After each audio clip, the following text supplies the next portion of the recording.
the display list. Now we are going to talk about display list. So display list means how it is categorized, how the display will be processed on the graphical application. For the graphical applications, how the display unit will be used, or how the characters will be displayed on the output devices. So first we had a simple architecture. First we had a simple architecture.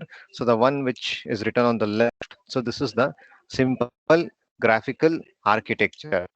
So here we had only one computer, which is connected to the display. So one thing is in terms of speed, and the second thing is in terms of cost. It was very, very slow, and it was very costly, means expensive. So these were the drawbacks for the simple graphical architecture. So in order to overcome this drawback, they came up with a second processor. They came up with a second architecture, which is known as a special purpose, which is known as a display processor architecture. The first one was simple graphical architecture, and the second one is display processor architecture. So here what they did is they used a special purpose computer. They made a special purpose computer which they called it as display processor. So you can see this image. You can see this here. Only we have a computer and we have a display device. But here in between the computer and the display device, we have some processor. We have some processor.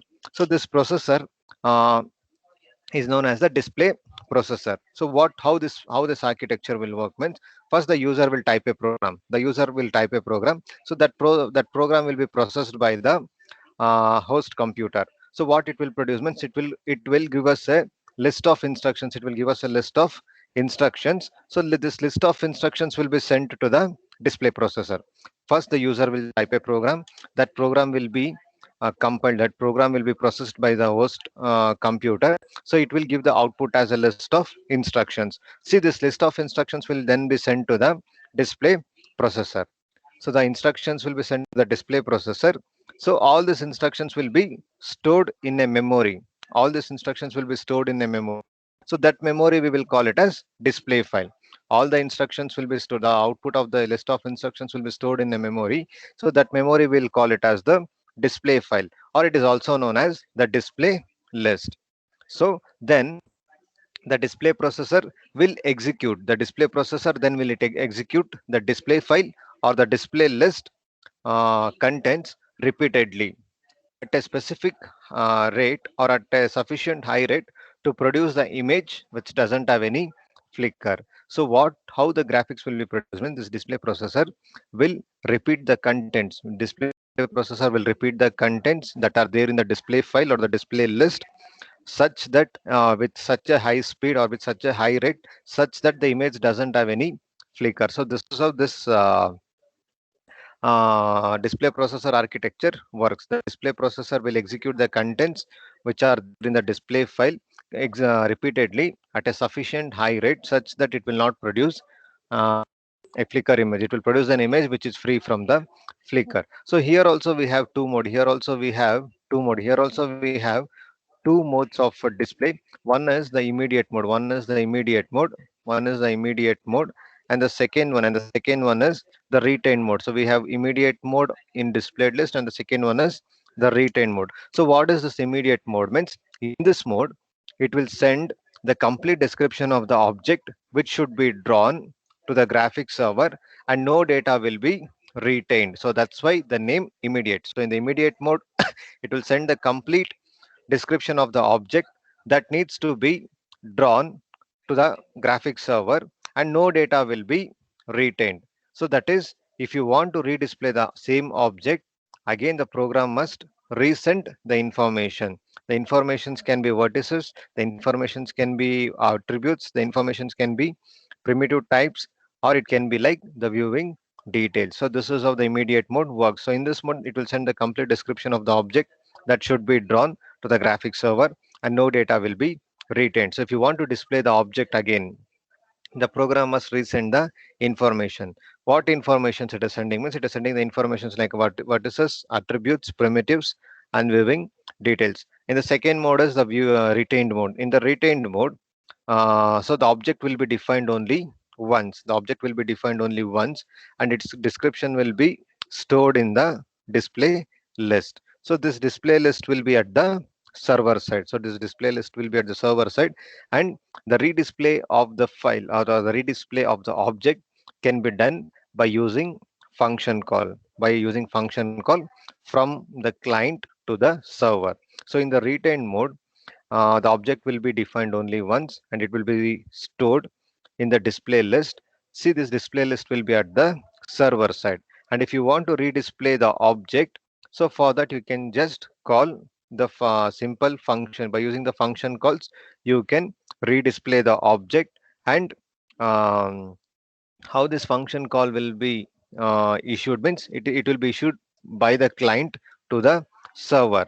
So one main disadvantage of using this display list is that it will require memory at the server side, and also the efficiency of the server will also get decreased if the data keeps on changing. So that is the one disadvantage of using um one disadvantage of the display list. So how do we use display list? How do we use display list in OpenGL? So if you want to use a display list, if you want to use a display list means it can be used just like the display list can be used just like the geometric primitives. So if you want to display a point, you will be writing it between GL begin and GL end. The same way, the display list can be written between GL new list, GL new list, and GL end list. So within these two, you can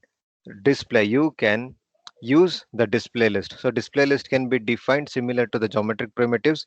So GL new list at the beginning and GL end list at the end for displaying the display list. So each display list will have an integer. It will have an integer which should be defined by using macro. For example, if I want to define a box means I should define like this hash define box and the value for that box. So each display list must have a unique identifier. So which is usually defined by macro, which is defined by the macro called hash define. So after GL new list, so box is the macro which I have defined. So the first parameter will be that macro. And what will be the next parameter? The second parameter can be two types. It can be GL underscore compile, GL underscore compile, and GL underscore compile underscore and underscore execute. So we can have two values. We can have two values for the second parameter, GL underscore compile and GL underscore compile underscore and underscore execute. So what this GL underscore compile will do means the first parameter. So this first parameter, it will tell the system that send the list to the server, but don't display the contents. The first parameter will tell the system that send the list to the server, but don't display its content. And if you want the content to be displayed immediately while the list is being constructed, then you can use the second parameter. The first flag will tell the system that just send the list to the server and don't display the content. The second parameter will give us that um, display the contents when the list is being constructed. So this is the usage. So you can use either GL underscore compile or GL underscore compile underscore execution underscore list. So in between here you can write GL begin function, and you can write GL underscore polygon, and you can construct the polygon also, GL begin and GL end. So here it will be, so here you can write the vertices for constructing the polygon. So GL vertex 2f function can be used. So this is how the display list will work. So every time the client wants to redraw the box, see here I've defined. So here I've defined the box, right? Here I've defined the logic to display a box. Every time the client will feel that he wants to redraw the box repeatedly on the display devices. So for that, he need not send the entire description. He need not send the entire description. Just he can use this function GL GL call list, and the name. And the name, what is the name? The name is given by box. By using this function, he can redraw the box on the display devices. So no need to send the entire description. You can just redraw the box. So and also the box can, so the box, if it is in the display, no, if it is in the display side, if it is in the display side, initially the box will be here. So you want to display the box at the right hand side of the screen, right hand side of the screen, or if you want to display the box at the left hand side of the screen, or at the top of the screen, bottom of the screen. I mean, the box wants to be displayed at different positions. If you want to display the box to be defined at the different positions on the monitor, so that you can implement by using the matrix function, that is by changing the projection matrix. One is gl matrix mode, by using the gl matrix mode, where the mode will be gl underscore projection. So by using this function, you can make this box to be appearing on the different places on the monitor. And also you can give the positions by the usage of ortho 2d function. We have gl ortho 2d function. By using this function also, you can change the position. So this you must keep in mind. So how to define the display list means, just like the primitives we are defining between gl new list and gl end list. So first parameter will be a macro, which is defined by hash define, so it is a unique integer. The second parameter can be compile, gl underscore compile, gl underscore compile underscore and underscore execute. Gl underscore compile means it will just send the list, but it will not display the content. But the second parameter, gl underscore compile underscore and underscore execute, means it will send the list, and it will also get displayed immediately. So if you want to change the positions, of this box, if you want to call this box again repeatedly, no need to define this. You can just use the gl call list function. If you want to display the boxes at different positions on the screen, means just use this gl projection mode matrix. So by using that, you can change that. And also we have api to store the informations by using stack. So we have api to store the information by using stack. So you can store the present value of attributes, and also you can store the present matrices. So if you want to store the attributes, if you want to store the present value of attributes, that can be done by using a function gl push attribute. By using gl push attribute, you can store the present value of the attributes. And if you want to store data about the matrices, if you want to store the current matrix, then you can use gl push matrix. So using these two functions, you can retain the information. You can save the present value of the attribute by using gl push attribute. Save the present matrices value by pushing them onto the stack, which is done by using gl push matrix function. So um, usually these functions can be placed at the beginning of the display list. At the starting of the beginning of the starting of the display list, you can use this functions gl push matrix and gl push attribute, so which will help in saving the present value of the attribute as well as the matrices. You can retrieve the values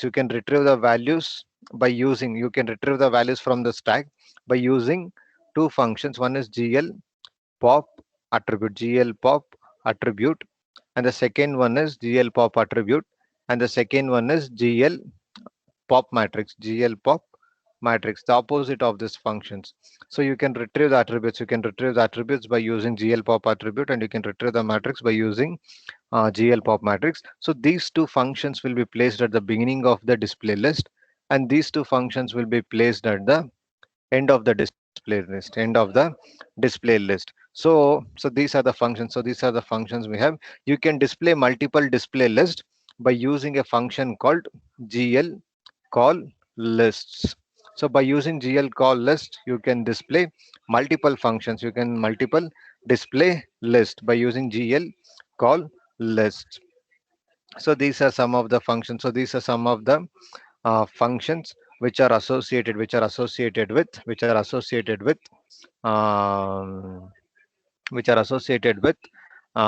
display list. And also, if you want to display how the text and the display list will go hand in hand. So we have two types of text. We have two types of text. One is we have two types of text here.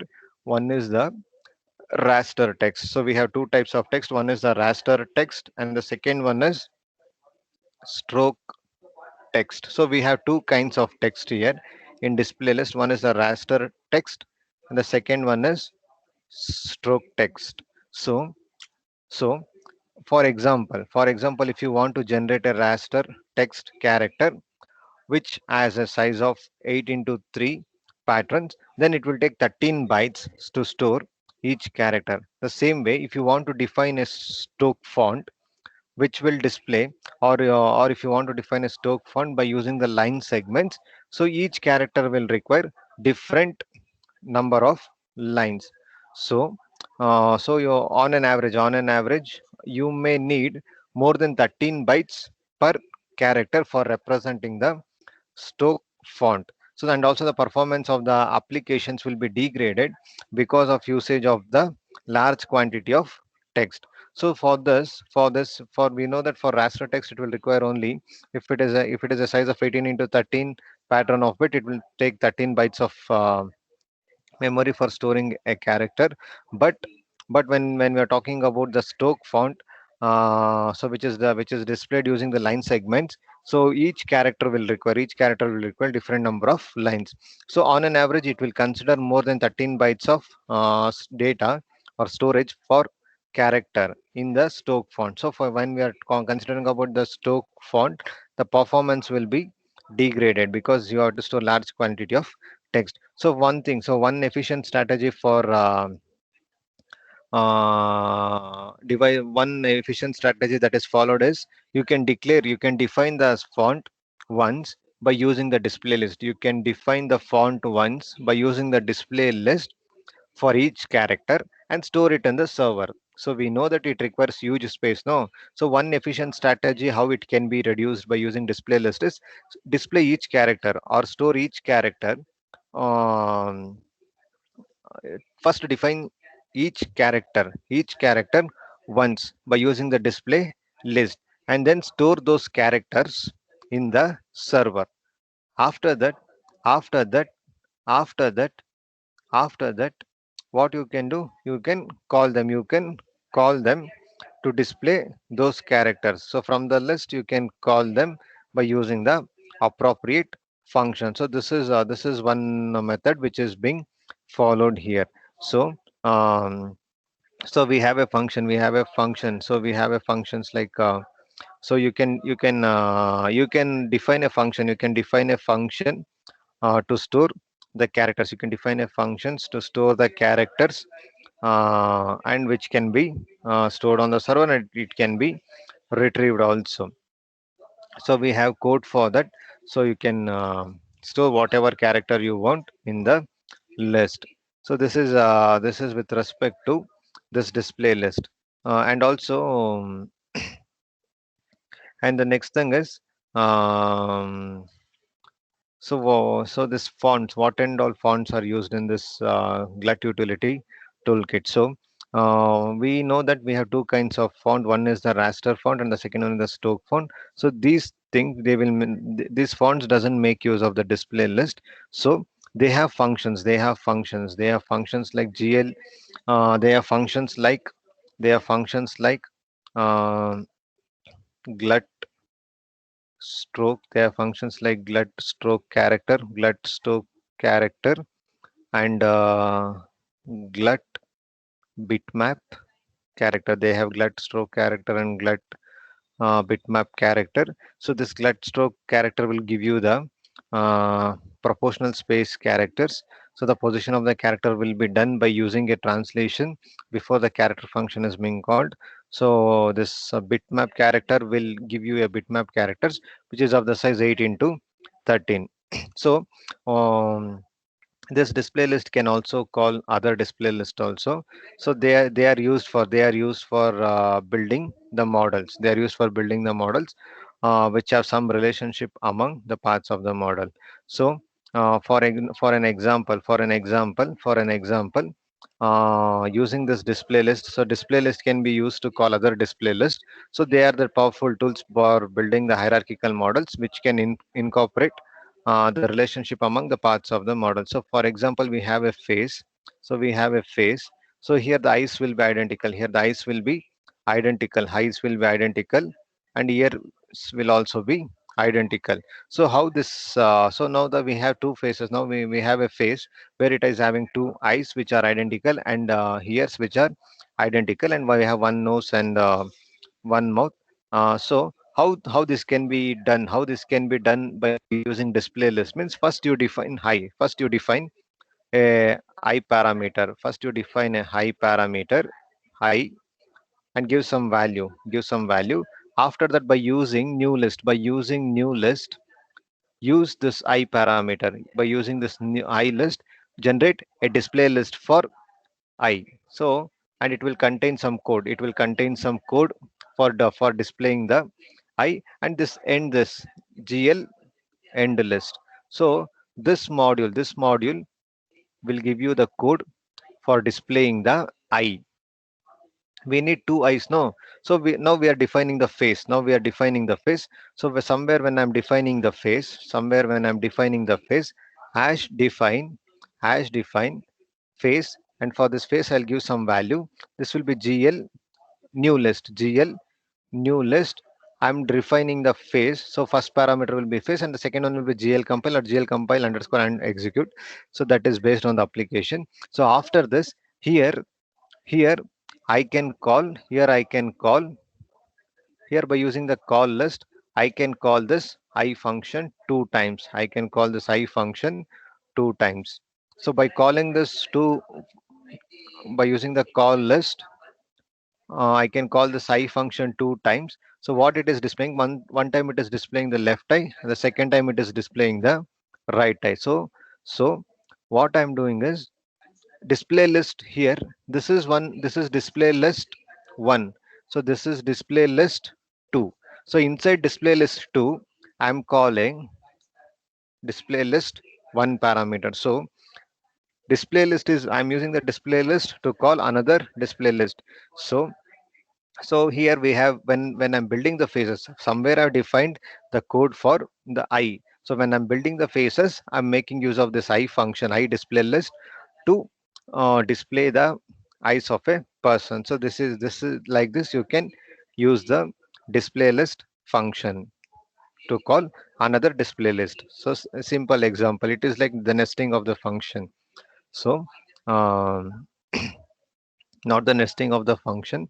So somewhere you have written the logic, and you're calling that function name within another function. So here I want to display the high. So I, as a function, I've displayed it somewhere else, a code for displaying the high, and that I'm calling inside the face function. So like this. So this is with respect to the calling of display list from another display list. So this is one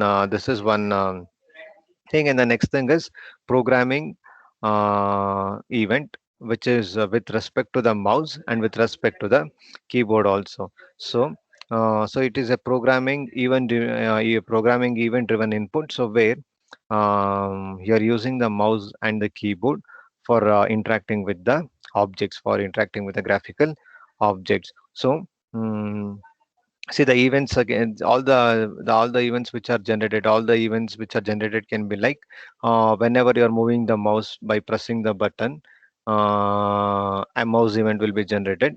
And if you're not moving the and if you're moving the mouse and if you're not pressing any button, so that we will call it as passive mouse event. So when we are talking about the mouse event, so in mouse event we can have two generations.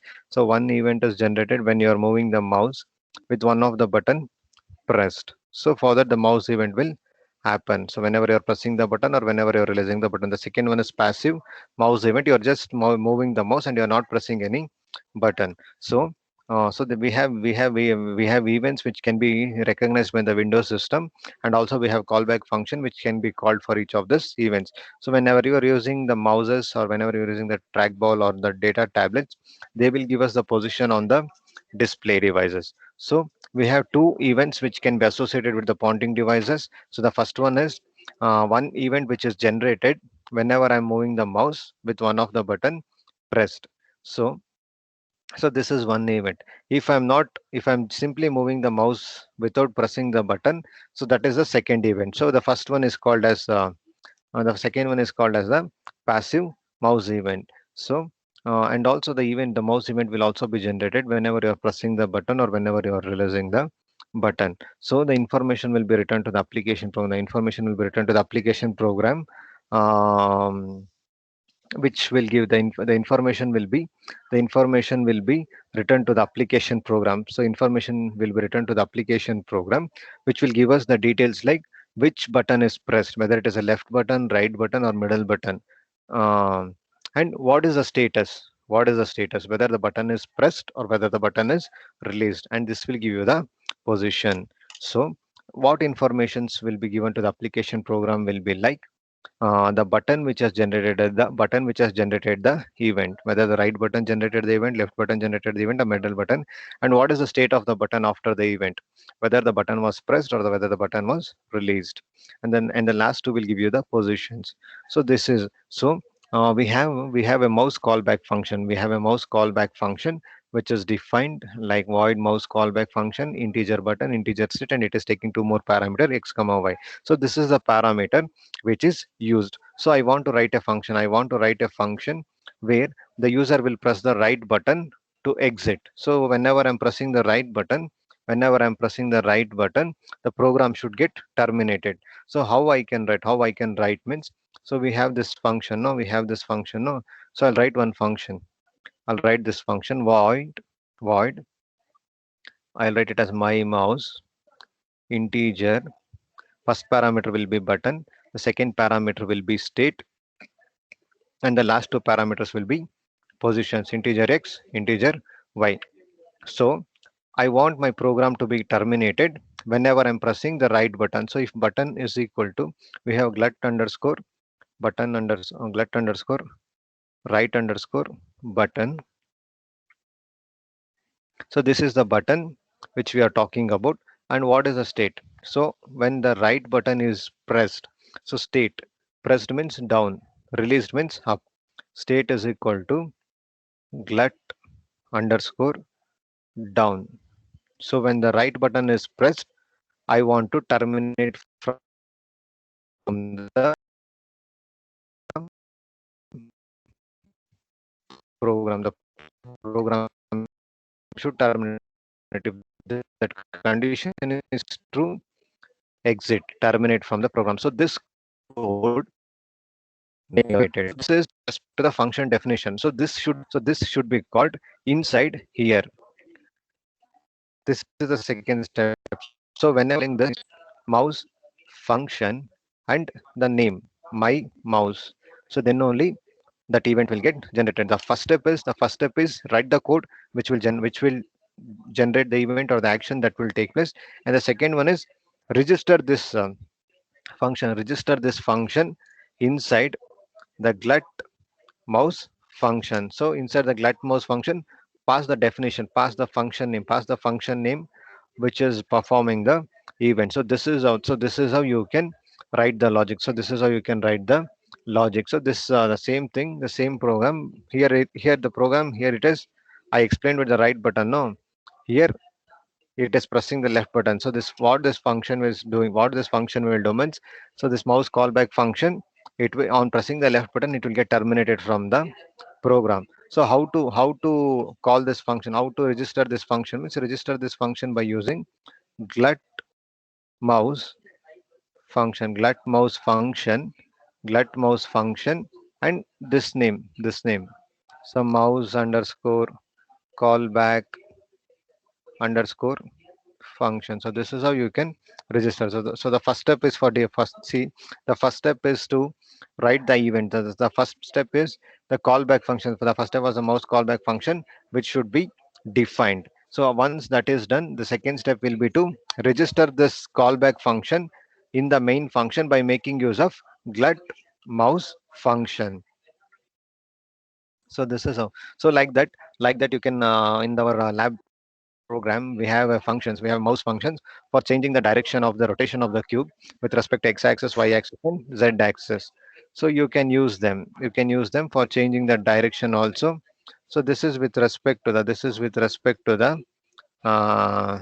This is with respect to the mouse event. With respect to the mouse event. Similarly, you can have keyboard events also. Keyboard event means key press, key release. So keyboard events are the input devices which will know, you know that keyboard means it's an input device which will give you the ASCII value to the program. So keyboard events will be generated whenever whenever you are pressing a key. So keyboard event will be generated whenever you are pressing a key or whenever you are releasing a key. So we have two functions. We have two functions which will support we have some functions which will support this keyboard event. One is the glut keyboard function. One is the glut keyboard function, and the keyboard function which will take three parameter key and the positions. So uh, so here the position x comma y is the position of the cursor. So we have glut keyboard function. So it is a callback for the event which will be generated. The first function, the glut keyboard function, is a callback um, function for the event that will be generated whenever you are pressing a key.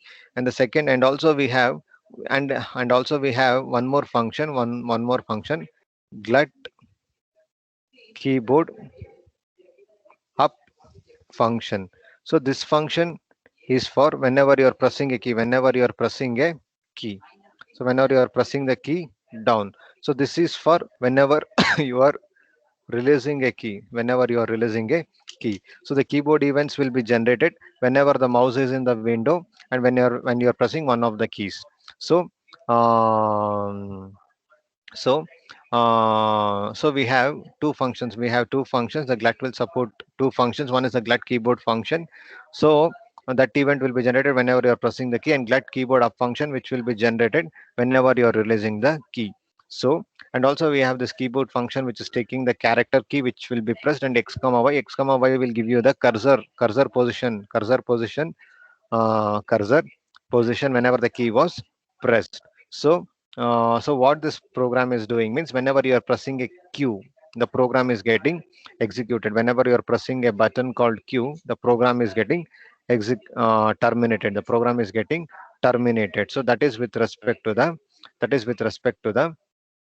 keyboard event. And also here also you have to register. Here also you have to register this function. Here also you have to register this function inside the glut keyboard function. You have to register that inside the glut keyboard function by passing the name. What is the name? The name is keyboard. The name is keyboard. So here also this name should be passed as a parameter. The same step which we are following in mouse event also. First write the callback event and then register that event inside the main function by using the glut function called glut keyboard function. So by using this process, you can make the keyboard and mouse to interact with the devices. So this is with respect to the keyboard events.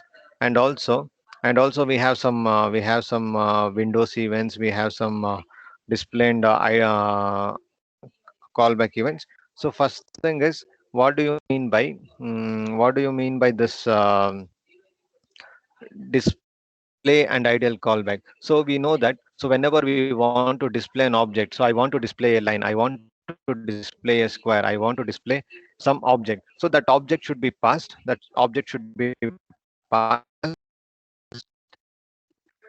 as a parameter for this function. So display callback is specified by using the glut by using a function called glut display function. So why this function will be used means this function will be used um, when you want to display a data, so and also if you want to display some data, if you want to display the data again, that is you want to redisplay the data. So in that case you can use this function, glut post redisplay. So glut display, it is initially used to display the data.